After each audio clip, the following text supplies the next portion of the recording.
cidade de que xere desorden público. Tampouco o tema do ruído e tal, se comparamos con Viños e como quedan as rúas, co ruído que xenera, non acho moitas referencias, non?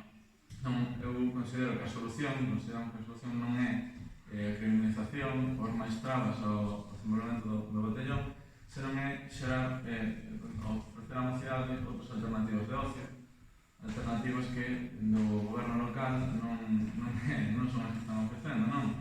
Desmantelar a Consellería de Xuventude, desmantelar tamén a Casa de Xuventude, manter pechado o Espazo dos Quiños, ese non é o camiño. Tamén, como se fixo con o tecido cultural que había, deixar de financiar a Miteu, tamén os gobernos anteriores do PP, que o fixeron con iniciativas do propio Concello, o Polo Fotográfico e outras moitas actividades culturais